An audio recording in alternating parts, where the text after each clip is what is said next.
Well, hey guys, welcome back to the channel. What are we looking at today? We have a little Stihl 261. It is here for some modifications. So we get to tear this down today in this video.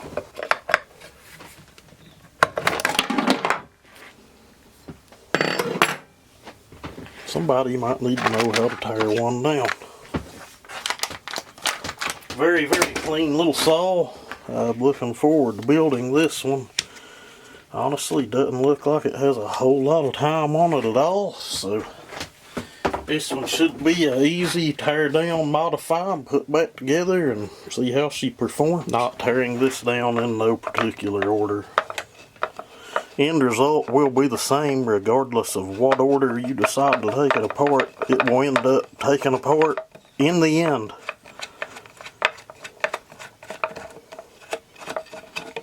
I've had thoughts on picking one of these up for myself, but you guys know the story. I have so many chainsaws. Me buying anything is just unnecessary at all. But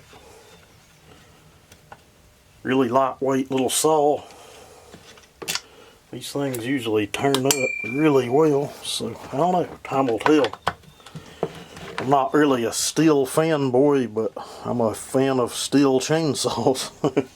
I'm a fan of them all. Just like automobiles or anything else, I've found that they are good and bad in them all. I'll take a mental note of the screws that are coming out of that. The size of them.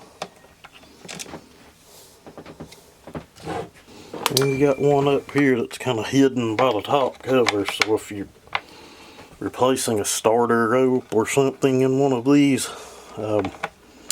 you pull that top cover off to get that top screw. And that should be ready to pull off and up out of the way. Again, this thing's very clean, very nice saw. This one showed up here yesterday, which would have been Monday. On this muffler we have some little like dust shields, I guess.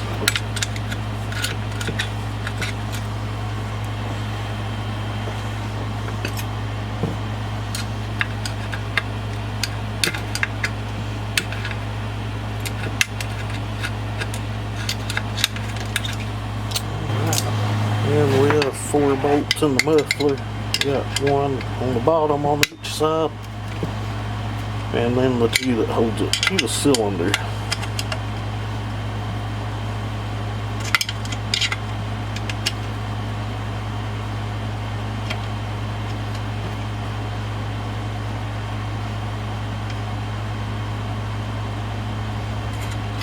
I wasn't going to run the AC unit due to background noise, but really hot in this building running in here working without the AC unit, even on a day where it's not that hot. I think the high today is about 80 degrees or so, which is not that bad at all, but still need that AC unit, guys. So you'll have to give me a break on the background noise. I know I've had people complain about it, but this is what it is. We usually don't worry much about those individuals because they really don't matter. But what was funny about this particular chainsaw, the owner had gotten a hold of me via email, which is the best way to contact me. Asking, he had seen the video where I'd done the MS291 a while back, earlier this year I think, and the other 291 was asking about that, but then asked me about this chainsaw, and ended up sending me it to modify, which in turn will probably make more gains than the 291. Don't get me wrong, that series of saw 271, 291, 311, they respond really well to, you know, a wood support. Really, really well. Or in my experience.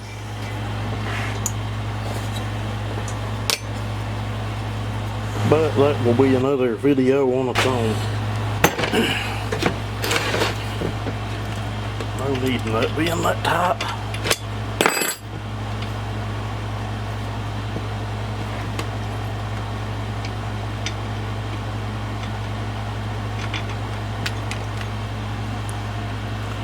Got M-tronics doing its job. About what you want on that plug. Nice chocolatey brown.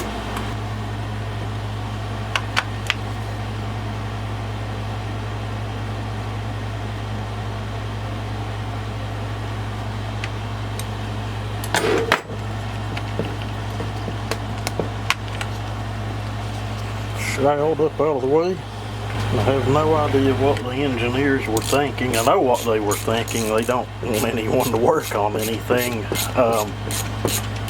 You have to take a 5/16 socket and really grind it down really thin to get in here and get the carb nuts off of these things, and that's 271, 291, 311. Get that off. So you got to just take the socket and take it to the grinder and grind the end of it down. You guys will look at how this M-tronics wiring runs, just in case you might yank it all apart and just kind of forget. But take pictures of stuff, guys, video it. Use the technology you have when you're disassembling something. This one just kind of tucks right in there.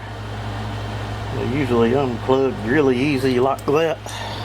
You're going to take these loose, just like so. Just have like a grommet that it kind of goes into. Alright, you should be able to pull that loose from the carburetor. Next we have our choke linkage before this master control assembly will come off. As you can see, it just that easy, just pops out of there. We're going to twist it around and out, and you probably don't want to lose that, because you probably wouldn't even want to know what it costed to pick up another one. With that pushed over out of the way, unless I've lost my mind, this carburetor should be loose. We got tank pressure and a little bit of fuel, even though the fuel was drained before shipping.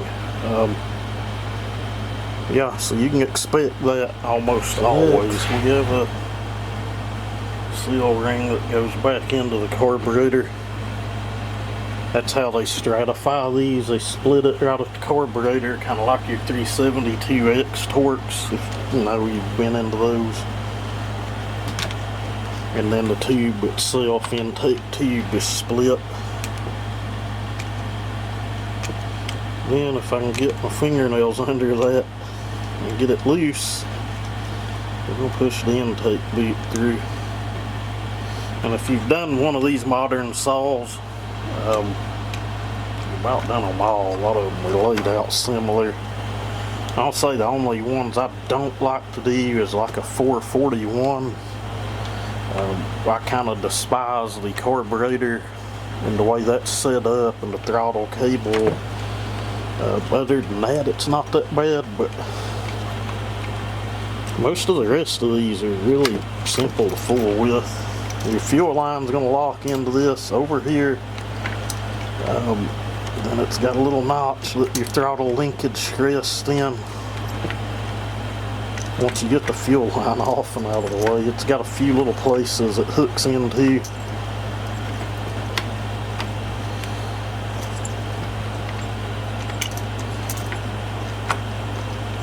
There we go.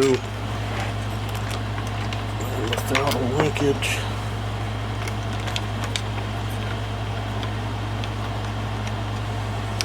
Comes up out. And I know some of you seen that come off as we were sliding this off. That's your outer ring.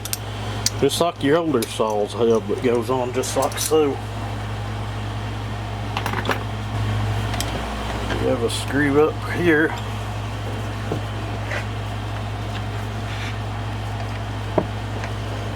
Goes in the top of the cylinder for that handlebar spring. I'm really hoping I can just leave the handlebar intact on this one. If we have to take it off, it's a non-issue, but it's just going to be the deal of if it's going to kind of aggravate us taking the cylinder on and off the saw or not. But I don't think so. I think we'll be okay.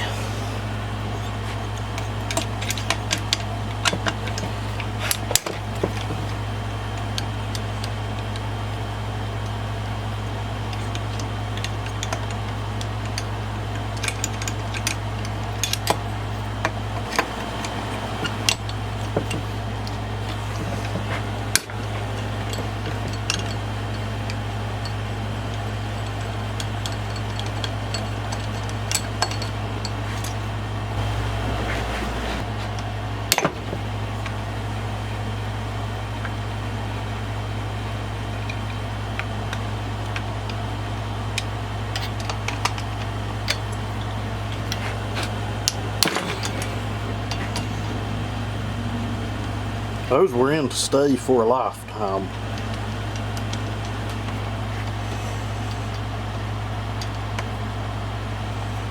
Alright.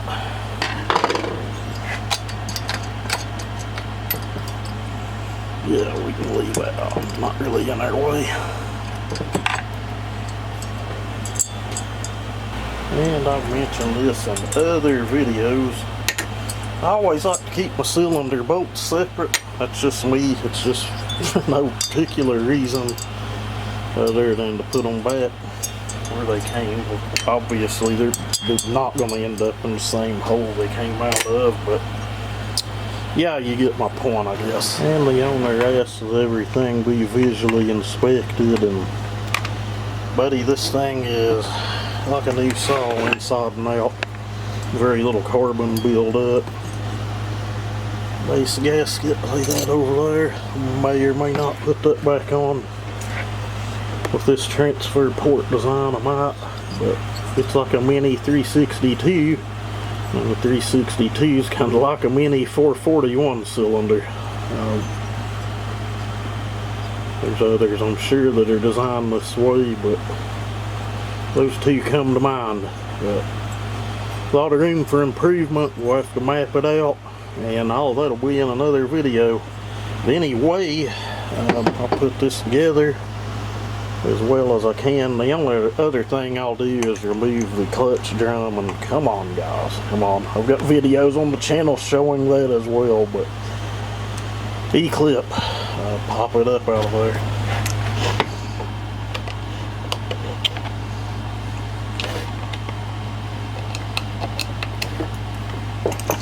You guys have a great day.